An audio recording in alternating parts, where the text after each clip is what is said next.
Assalamualaikum warahmatullahi taala wabarakatuh.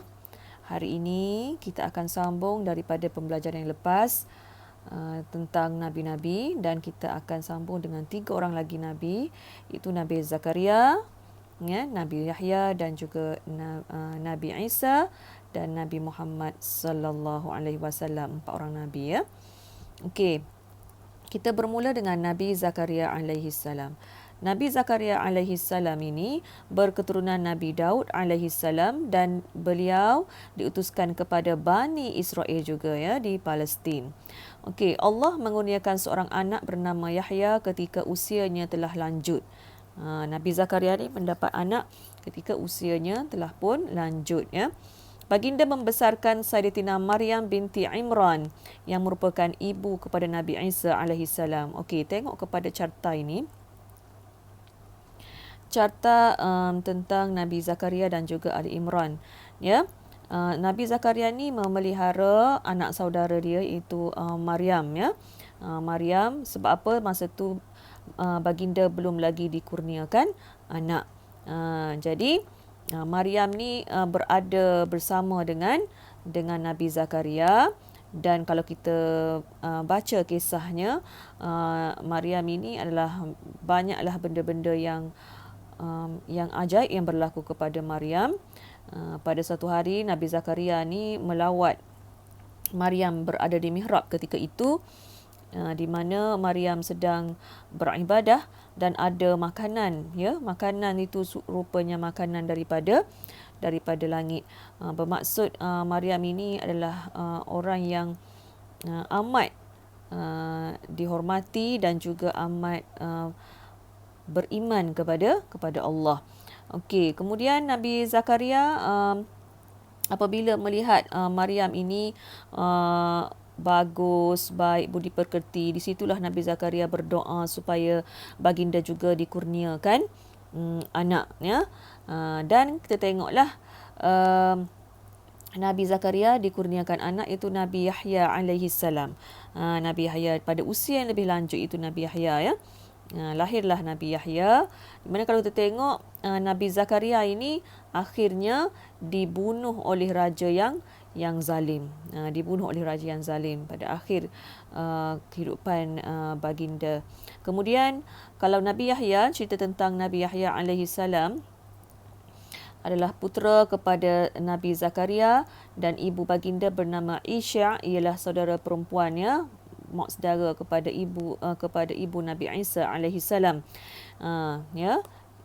Kemudian baginda dihukum bunuh bersama dengan bapanya, ya, sama dengan bapanya, kerana tengok bagaimana Bani Israel yang kita cerita tadi diutuskan kepada Bani Israel, akhirnya mereka membunuh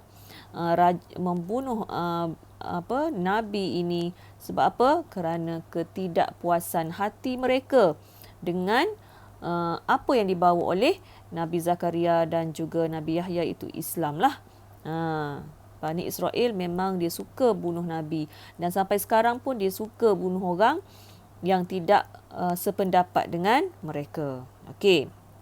Next, kita pergi kepada Nabi Isa alaihi salam. Okey, Nabi Isa merupakan rasul yang terakhir kepada Bani Israel yang diutuskan. Sebab itulah kalau Bani Israel ini mereka akan menyatakan bahawa Nabi mereka ni sampai Nabi Isa je. Sebab tu mereka tidak mengiktiraf Nabi Muhammad. Bagi mereka sampai Nabi Isa sahaja keturunan mereka. Kemudian mukjizat baginda terzahir apabila dilahirkan tanpa bapa. Itu adalah keistimewaan yang ada pada Nabi Isa alaihi salam. Baginda lahir tanpa bapa, di mana ada peristiwa ini dirakamkan dalam surah Maryam. Di mana dengan keadaan yang orang tohmah Maryam, sebab Maryam ni orang yang baik, ayah dia pun sendiri baik, ya, keluarga dia ni baik, tetapi bagaimana Maryam akhirnya mengandung, ramai orang tohmah dia. Maryam pun keluar menyendiri, dan akhirnya Maryam melahirkan Nabi Isa alaihi salam. Dan apa yang berlaku, Nabi Isa ini menjadi Nabi ketika masih bayi. Sebab apa?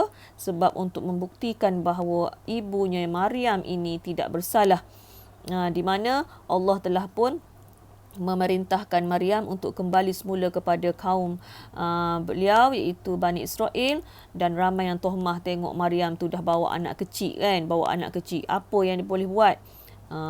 Allah telah pun memberi mukjizat kepada Nabi Isa, boleh bercakap bahawa Nabi Isa kata apa dia?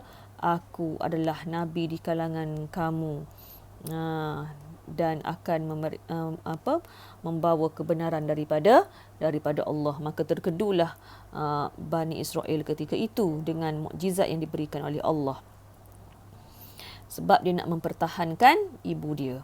Okey, kemudian baginda menyeru kaumnya supaya mengesakan Allah. Inilah yang betulnya tentang Nabi Isa. Kalau kita belajar tentang Nabi Isa, Nabi Isa tidak pernah melantik diri baginda sebagai Tuhan ataupun anak kepada Tuhan. Sebagaimana yang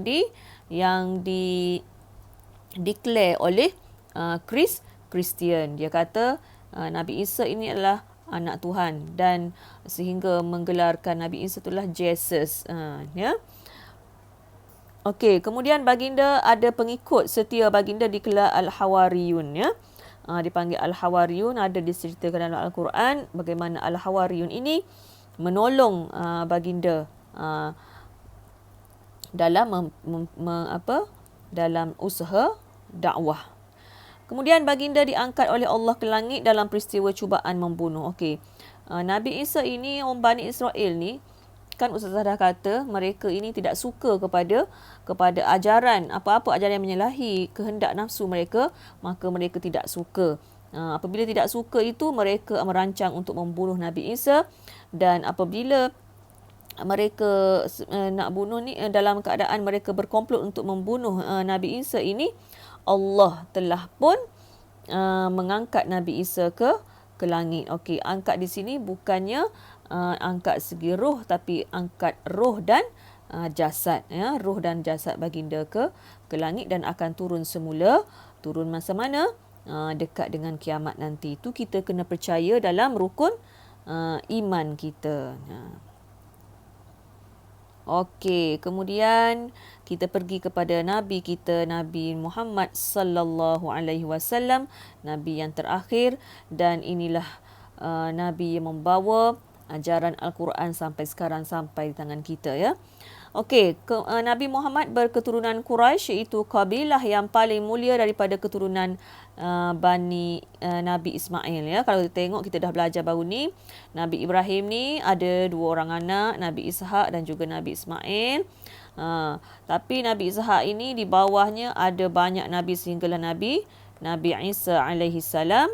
Tapi Nabi Ismail ni tak ada lagi Nabi lepas tu, sehinggalah turunnya Nabi Muhammad sallallahu alaihi wasallam. Sebab itulah Bani Israel ini mereka tidak mengiktiraf Nabi Muhammad, sebab Nabi Muhammad bukan di kalangan mereka. Jadi kita kena iktiraf. Kita pun iktiraf nabi-nabi dia, kan. Dia tak nak iktiraf nabi-nabi kita. Sebab apa? Sebab dengki. Itu masalah Bani Israel. Okey, antara gelaran baginda termasuklah Al-Amin, ya, Al-Amin dan Khatamul Nabiyyin dan Sayyidul Mursalin. Al-Amin ini ketika baginda sebelum menjadi rasul lagi, sebab baginda ni sangatlah amanah. Kalau Khatamun Nabiyyin ini adalah nabi akhir kepada nabi, tak ada dah nabi lepas ni. Kalau orang declare ada nabi, tak ada. Salah. Dan kemudian dia adalah Sayyidul Mursalin, ketua segala nabi. Okey, kemudian Nabi Muhammad diutuskan kepada seluruh umat manusia hingga ke akhir zaman nanti, kiamat nanti. Dan ingatlah mukjizat terbesar baginda ialah Al-Quranul Karim yang kita baca setiap hari, dan inilah merupakan dikatakan mukjizat. Sebab apa? Kita kena baca, kita kena faham, dan juga kita kena amal. Kalau just baca, kita tak faham. Bila tak faham, kita tak tahu apa yang ada dalam kitab ini. Jadi macam Bani Israel, mereka dahlah baca kemudian mereka tak faham, amal tu jauh sekali. Apa yang ada bersama mereka, kitab Taurat, kitab Injil itu, mereka hanya ambil yang mana yang berkenan di hati mereka. Sebenar dalam ni ada semua. Dia dipanggil sebagai manual, ya. Manual apa? Manual manusia. Nak jadi manusia yang baik, ikutlah manual yang telah ditetapkan ini.